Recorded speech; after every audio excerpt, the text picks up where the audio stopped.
One of the questions I get asked a lot is if I don't know anything about cooking with spices or understand masala or making Indian food, where would I start with the least possible outlay and the least confusion? So this is the segment on Indian spices.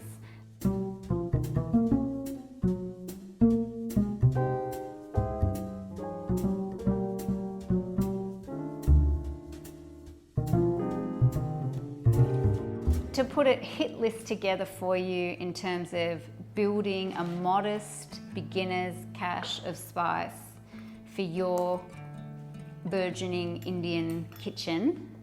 Cumin seed is zira, it's a very familiar spice. Turmeric powder is haldi. Obviously, when people talk about translations, there's I think 22 official languages in India and somewhere around 10,000 dialects. So I'm just English to Hindi translation is what we're talking about here. This is chili, so lal mirch. Lal means red, mirch is chili. So salt is a big one, as is black pepper. Chili is an introduced aromatic to the subcontinent. Before chili, it was only black pepper. Coriander powder, ginger powder, and then you might use a whole spice. Something like elaichi or green cardamom pods. Combining this with something like cinnamon quills, which most kitchens already have. It's a basic cache of Indian spices that you can use to make simple Indian recipes in different combinations. Now, when it comes to mixes or blends, Indian spice blends, there are a couple that are really handy to have around.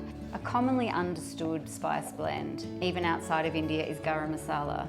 If you just want to be able to reach into your cupboard and to grab a jar of spice that's going to bring depth to your cuisine, bring interest, bring nutrition, bring a different sort of experience of food, then garam masala is an easy one.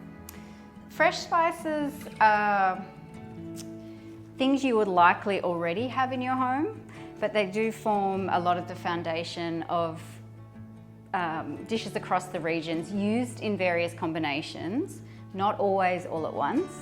But we've got fresh green chili, some sort of dried chili, fresh ginger, fresh garlic, fresh onion. It may just be ginger on its own. It may be onion and garlic. It may be the triplicate.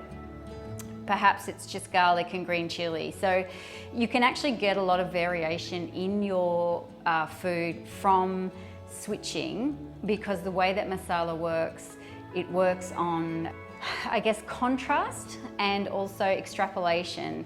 So just by using a few spices and some sort of interesting fat, mustard oil, ghee, coconut oil, you can get all kinds of different expressions in a really simple base.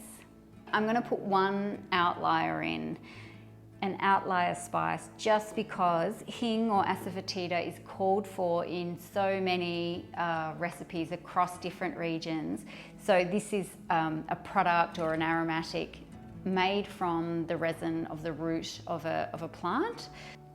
You're looking at some ground spice or commonly used seeds, asafoetida as the spice with the difference. Some whole spice through elaichi and cinnamon, cardamom and cinnamon. It's a tongue twister.